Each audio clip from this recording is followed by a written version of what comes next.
First and foremost, I want to give all praise, honor, and glory to Yahweh, Bahashem, Yahweh Shai, Bahashem, Rakakwadash, and double honors to the outer bishops and apostles of Great Millstone that taught me its truth.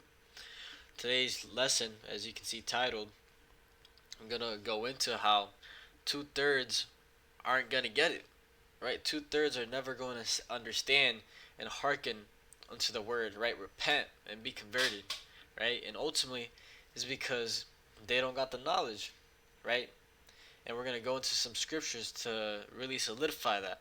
And ultimately, it's because the Lord set it up that way, right? Yahweh, Bahashim, Yahweh Shai, set it up in the way that two thirds are going to die, and one third is going to receive salvation, right? But no matter how much a two-third is going to try to come into the word, right? They're never going to be able to be part of the elect, right? That two-third is never going to be a one-third, and it's just been that way, right? The Lord has His favorites, which His favorites are the elect, right? The one-third of the nation of Israel.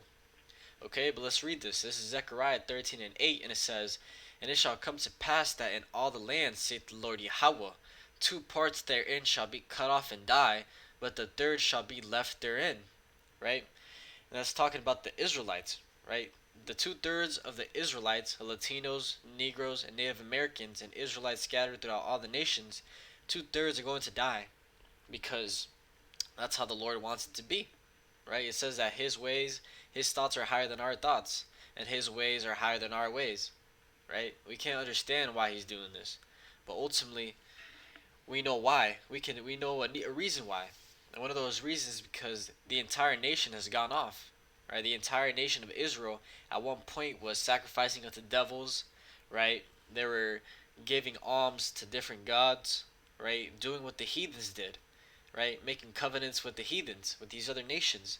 And one clear thing that the Lord Yahweh talked about in Deuteronomy 28 is that if you do all these things which I told you not to do, all these curses shall fall upon you, right? That's the reason we're in the state right now.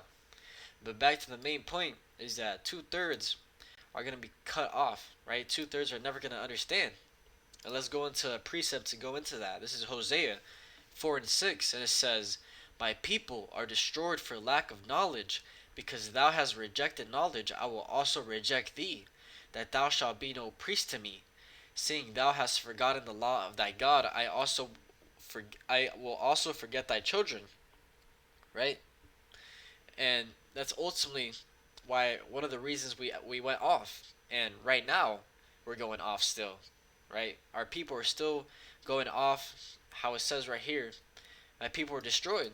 Right? We're constantly under the curses, constantly under subjection to payments and to maltreatment from these other nations, right? We've made a proverb and a byword, and we think that we're African Americans. We have no knowledge. And this is one of the reasons why we're getting destroyed and we're getting shit on right now. But ultimately, if you really look into it more, two-thirds of his people are always going to be destroyed for a lack of knowledge. Okay? Because that one-third is going to come back by way of remembrance to the law, statutes, and commandments and remember where they come from. They're going to come back to their heritage, right? Because that was something that was taken away from us, right? Like in all the other captivities, this is the difference with this one, right? We've been enslaved by many nations, but in all these other captivities, we knew we were the Israelites, right? We knew that we had a higher power that guided our way, okay? But in this scenario now that we're in, we lost our heritage and we were scattered throughout the entire earth, okay?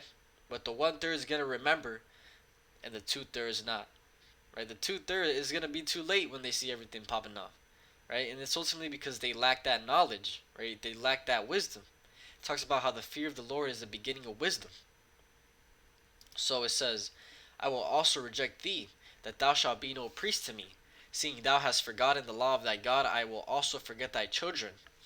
As they were increased, so they sinned against me. Therefore will I change their glory into shame." Right? And that's something that's happening right now, which is going to happen ultimately, inevitably, in Jacob's trouble. Right? Because as this society progresses, day in, day out, the wickedness the iniquity is increasing exponentially. Okay, our people are waxing worse and worse. And how it says right here, as they were increased, so they sinned against me. Yeah, these 2/3 and the majority of Israel right now is sinning harder and harder every single day. But it says, therefore will I change their glory into shame. Yeah, when they see that they don't have any food to eat, when they see that there's pestilences going around and their sons are getting drafted into World War III, right? When they see all these things that the prophets on the street have been prophesying about for years, right? When they've been warned constantly that they need to change, right? They need to stop eating pork, all these things, right? That's when their glory is going to be turned into shame. They're going to realize that there have been a prophet among them, right? How it goes into in Ezekiel, and we're going to read that right here. Let's just go into it right now. This is Ezekiel chapter 33 and verse 31, and it says, "And they come unto thee as the people cometh, and they sit before thee as my people, and hear thy words, but they will not do them." Right? And that's exactly what happens, right? You can be out here on the streets preaching, right? It's bringing out the word, and people will look at you, right? They might even come and listen for a little bit, and then they'll just dip, right? It goes in through one ear and goes out the other, right? They don't care about the word, right? It's just entertainment to them. That's how like a lot of Israelite members, or not Israelite members, a lot of Israelites or people that know that they're Israelites, they're at a very basic level, and they watch the videos as entertainment, right? That's why I remember watching a brother. He was talking about how the videos that get the most views are the ones titled or going into the woman, right? Because that's a sort of entertainment for Jake out here. But if we continue reading, it says, "For with their mouth they show much love, but their heart goeth after their covetousness." Right? They might tell you, "Go on, king, yeah, bring it out." Right? They might say all these things, right? Trying to bring out love and saying these nice words, but hey, are they doing the will of Yahweh Bahashim Yahweh Shai? Right? Are they talking to you, seeing how they could further learn more or get into the word? Most of the time, the answer is no, right? They're focused on their own lusts, right? The lust of the eyes, the lust of the flesh, and the lust of the world, right? Covetousness. And that's something that the Lord has talked about multiple times, is that we're not supposed to be covetous, right? One of the commandments is to not covet. That means looking after something. Let's just get the definition. It says, covetous, having or showing a great desire to possess something belonging to someone else, right? And that's the state of our people 24/7, right? They see someone has a better car, a better house, and they want that, right? Like, damn, if only I had that. When in reality, we're supposed to be thinking, damn, the water Yahweh Bahashim Yahweh Shai for what you've given me, right? The water for giving me the truth, right? The water for all these things, because it says to be content with what you have. But let's keep reading. It says, "And lo, thou art unto them as a very lovely song of one that hath a pleasant voice, and can play well on an instrument. For they hear thy words, but they do them not."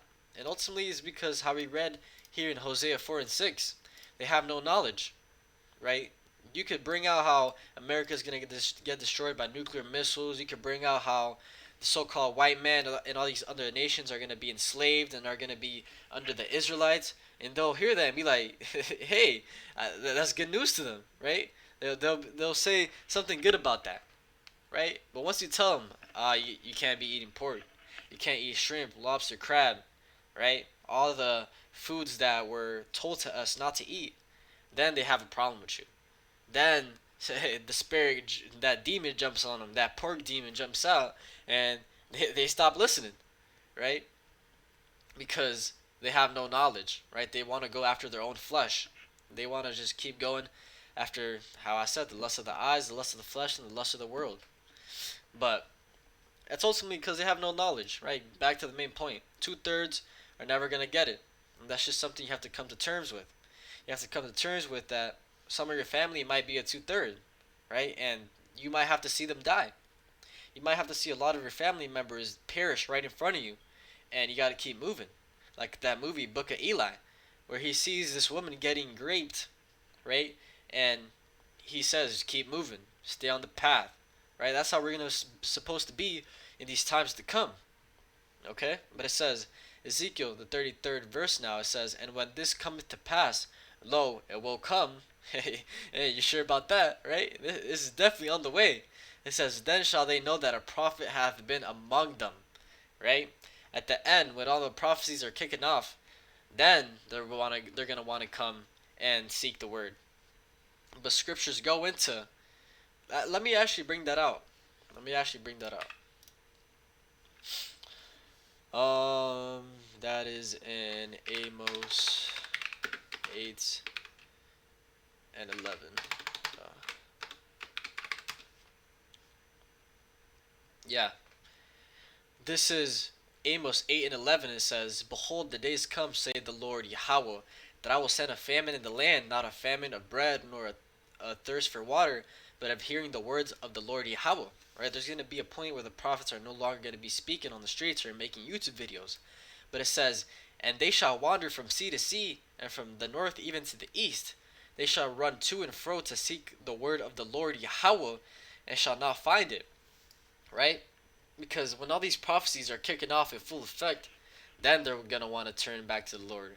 Then they're going to want to seek Him. But by that time, the doors of mercy are going to be too closed. Right? Because the fact that they had no knowledge, right? They didn't have faith.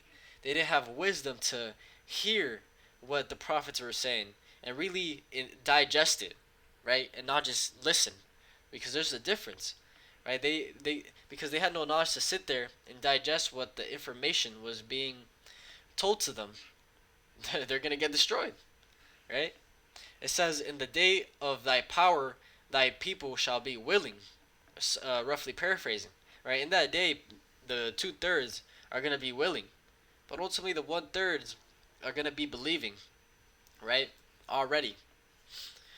But let's keep going. This is let's go to Daniel now. This is Daniel, the 12th chapter, and the 10th verse. It says, "Many shall be purified and made white and tried, but the wicked shall do wickedly, and none of the wicked shall understand, but the wise shall understand." Right? And the wise are going to be the 1/3, and the 2/3 are going to be the wicked. And it says that none of the wicked shall understand. And how we read again, back to the main point, because they got no knowledge, right? They're destroyed for a lack of knowledge. But that's the way it's been set up by the Heavenly Father, right? We're just part of this big movie, and we just gotta play according to the role, according to the script, okay? But it says the main point: none of the wicked shall understand, okay? Even at the end times, there's gonna be people who they're still not gonna hearken, right? They're not gonna have any knowledge. They're gonna keep going along with the system, because that's another thing too. The 2/3 are gonna get the chip, right? And sure, you might tell them that, hey, this is all according to Bible prophecy. Don't take the chip, and they might have known that still, but they're still gonna go and get it anyway. That knowledge.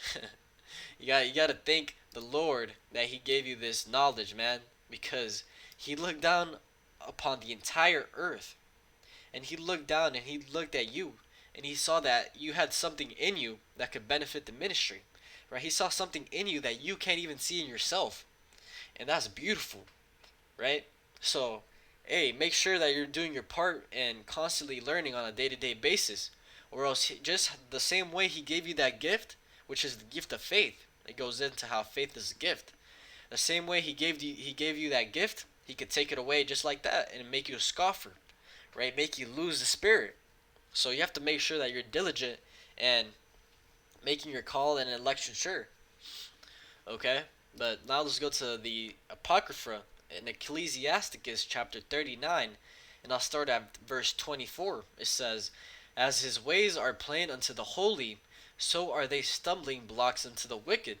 Right? Because main point of the lesson, the Salakia, the holy, right? The 1/3, which that's referring to, they have the knowledge, they have the wisdom of the scriptures. But it says, "As his ways are plain unto the holy, so are they stumbling blocks unto the wicked." Right? Because the wicked don't have the knowledge to understand what we're bringing out. They don't have the knowledge to understand the Bible, right? The true understanding and the understanding of prophecy. they're never gonna get it. That's why it's called a stumbling block, right? A big stumbling block that people get caught up with is the grape, right? How it's lawful to grape, right, under certain rules. But you'll tell someone that, and you will see instantly if they're a 2/3 or 1/3, because the emotions will come out. Rather, they'll start acting erratic, right? They don't have the eyesore to understand. But it says, the 25th verse, it says, "For the good are good things created from the beginning, so evil things for sinners." Okay, that's just the way it was created. But and yeah, that was the last verse. But the main point of this lesson I wanted to bring out is that the 2/3, they don't have any knowledge, right? They're never going to understand, and that's something you have to just come to terms with, right? You might have family that might get destroyed, might suffer grievous deaths, and you have to be okay with that. Understand that they were ultimately not chosen, but ultimately in the kingdom, all the Israelites are going to be saved. Okay, but with that, I want to give all praise, glory, and honor to Yahweh, Bahashem Yahushai, Bahashem Rakakwadash, and double honors to the outer bishops and apostles of Great Millstone that taught me this truth. Shalom to the elect. Shalom.